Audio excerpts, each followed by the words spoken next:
Gravity தியரியை கண்டுபிடிச்சது யாருன்னு கேட்டால் எல்லாருமே நியூட்டனை தான் சொல்லுவீங்க. ஆனால் நியூட்டனுக்கு முன்னாடியே இந்தியர் ஒருவர் கிராவிட்டி தியரினா என்ன, பூமி எப்படி சூரியனை சுற்றி வருது அப்படின்னு சொல்லி விளக்கியிருக்காருன்னு சொன்னால் உங்களால் நம்ப முடியுதா? அந்த ஒரு அறிஞர் பாஸ்கராச்சாரியா தான். கிபி 11ஆம் நூற்றாண்டில் வாழ்ந்த ஒரு இந்திய அறிஞர் தான் பாஸ்கராச்சாரியா. இவர் கணிதவியல், வானவியல், புவியியல் எல்லாத்துலேயுமே வல்லுநராக இருந்திருக்காரு.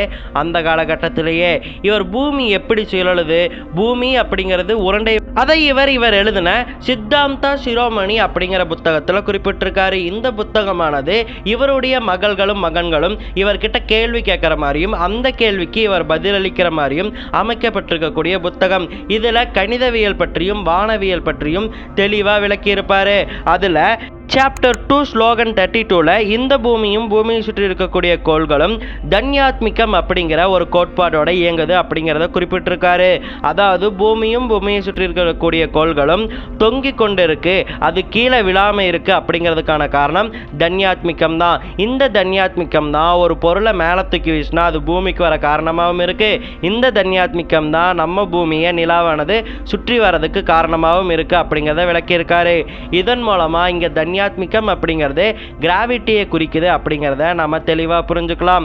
அதே மாதிரி பூமியானது 365 நாட்கள் கொண்டது அப்படிங்கிறதையும் பாஸ்கராச்சாரியா தான் முதல்ல சொல்லியிருக்காரு. அதே மாதிரி அன்றைய காலகட்டங்களில் பூமியானது தட்டை வடிவம் கொண்டதுன்னு எல்லாரும் நம்பிட்டு இருந்தப்போ இல்லை, பூமியானது உருண்டை வடிவம் கொண்டது, அந்த பூமியானது சுற்றி கொண்டு இருக்கு அப்படிங்கிறதையும் அவருடைய சித்தாந்தா சிரோமணியில் அவர் தெளிவாக விளக்கியிருக்காரு.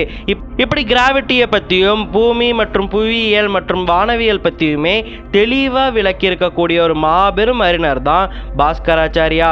இந்த பாஸ்கராச்சாரியா பற்றி நீங்கள் என்ன நினைக்கிறீங்க அப்படிங்கிறத மறக்காமல் கமெண்ட்டில் சொல்லுங்கள். அவர் தான் உண்மையில் கிராவிட்டியை கண்டுபிடிச்சாரா அப்படிங்கிறதையும் உங்களுக்கு தெரிஞ்சிருந்தால் மறக்காமல் கமெண்ட்டில் சொல்லுங்கள். நான் உங்களை அடுத்த வீடியோவில் பார்க்குறேன். Tata, bye by.